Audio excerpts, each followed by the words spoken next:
நீர் சுழல். ஹாய் குட்டீஸ், இன்னைக்கு நாம 2 பாட்டிலும் மூடியும் வச்சு சுழல் உண்டாவத பார்க்க போறோம். வாங்க பார்க்கலாம்.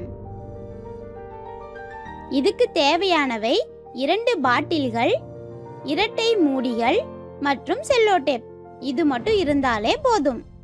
குட்டீஸ், இரட்டை மூடினா உங்களுக்கு தெரியலையா?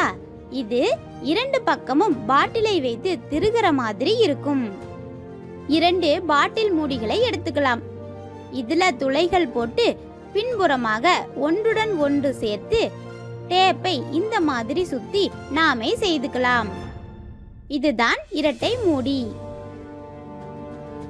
இதன் ஒரு புறத்தை நீண்ட பிளாஸ்டிக் பாட்டிலுடன் திருகிக்கலாம்.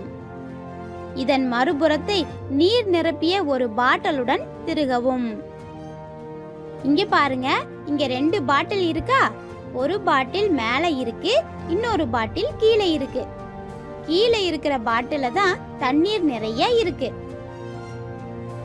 இதை அப்படியே தலைகீழா சாய்ச்சிக்கலாம். இப்ப இந்த பாட்டிலை நல்லா குலுக்குங்க. அட, என்ன ஆச்சரியம்! மேல் பாட்டில்ல இருக்கிற தண்ணி சுழன்றுகிட்டே நீர் சுழல் போல கீழ் பாட்டில்ல இறங்குறத பாருங்க. இப்ப 2 பாட்டிலை வச்சு நாம நீர் சுழல் உண்டாவத பார்த்துட்டோம் இல்லையா? இது ரொம்ப ஜாலியா இருக்குல்ல? இது போல நீங்களும் செய்து பாருங்க. பாய் குட்டீஸ்.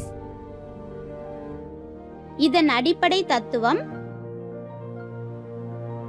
நீங்க பாட்டிலை ஒரு வட்ட இயக்கத்தில் சுழற்றும் போது மைய விலக்கு விசையின் காரணமாக நீரானது சுழலின் மையத்தை நோக்கி சுழல்கிறது. இது ஒரு சூறாவளியை போன்ற ஒரு நீர் சுழலை உருவாக்குகிறது.